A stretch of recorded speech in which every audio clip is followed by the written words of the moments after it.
కులరహిత సమాజం కోసం ఇటువంటి కార్యక్రమాన్ని ఒక వేదికని ఏర్పాటు చేసినటువంటి కేవీపీఎస్కు తెలంగాణ సాహితీ రాష్ట్ర కమిటీ తరఫున అభినందనలు తెలియజేస్తూ ఉన్నాము. అంటే మనం పెట్టుకున్నటువంటి లక్ష్యం చాలా క్లిష్టమైంది. అయినప్పటికీ కూడా ఇటువంటి వేదికలు నిరంతరం ఒక ఉద్యమంగా దీన్ని తీసుకుంటే, ప్రజల్లో అవగాహన కల్పిస్తే, చైతన్యం కల్పిస్తూ ముందుకెళ్తే ఖచ్చితంగా మనం ఆ లక్ష్యాన్ని చేరుకోగలం.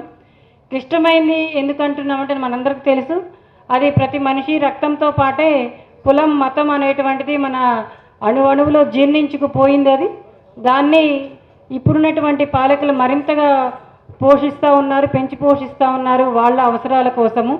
ఇటువంటి కులం మతం అనేటువంటిది నిర్మూలించాలి అంటే ఒక సంఘము ఒకళ్ళు ఇద్దరు అది అనుకుంటే జరిగేది కాదు. ఇది నిరంతరం జరగాల్సినటువంటి ఒక పెద్ద ఉద్యమము, ఒక పెద్ద పోరాటం లాగా ఇది జరగాల్సిన అవసరం ఉంది. కాబట్టి ఇటీవల పూలే జయంతి నుంచి అంబేద్కర్ జయంతి వరకు 4 రోజుల పాటు సుందరయ్య విజ్ఞాన కేంద్రం టీపీఎస్కే కూడా కలిసి ఈ కార్యక్రమాన్ని నిర్వహిస్తే కులరహిత సమాజం కోసం, అందులో కూడా తెలంగాణ సాహితీ భాగస్వామ్యం అయింది. కవుల్ని పిలిచి కవి సమ్మేళనం నిర్వహిస్తే 50 మంది కవులు వచ్చి తమ కవితల్ని కులరహిత సమాజాన్ని కోరుకుంటూ తమ కవితల్ని వినిపించారు. అలాగే నవ తెలంగాణలో వినయ్ కుమార్ గారిది ఒక సుదీర్ఘ ఇంటర్వ్యూని సండే మ్యాగజైన్లో ప్రచురిస్తే దాదాపు చాలామంది ఫోన్లు చేసి అంటే కులరహిత సమాజం ఎంత కోరుకుంటున్నారు అనేటువంటిది మనకి అర్థమైంది అక్కడ.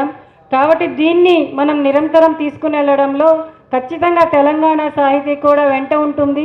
ఎక్కడ ఏ కార్యక్రమాలు నిర్వహించినా రచయితలుగా ముందు భాగంలో ఉండి మా వంతు పాత్ర పోషిస్తామని చెప్పి తెలియజేస్తున్నాను. అట్లా ఇంకొక చిన్న ఎక్స్పీరియన్స్ ఏంటంటే, మాది మతాంతర వివాహం. నేను ముస్లిము, హిందూ. అయితే మేము ఎక్స్పీరియన్స్ చేసింది ఇంటి కోసం మేము చాలా స్ట్రగుల్ చేసాం, అద్దె ఇంటి కోసం. నన్ను చూస్తే చాలామందికి నేను హిందూనో ముస్లిం, క్రిస్టియన్నా ముస్లిం అని అర్థం కాదు, బొట్టు పెట్టుకోను కాబట్టి చాలామంది నా పేరు అడిగేవాళ్ళు. ఇల్లు రెంట్కి ఇచ్చేవాళ్ళు కాదు. 2009లో ఎదుర్కొన్నాను, నేను 2025లో ఎదుర్కొన్నాను.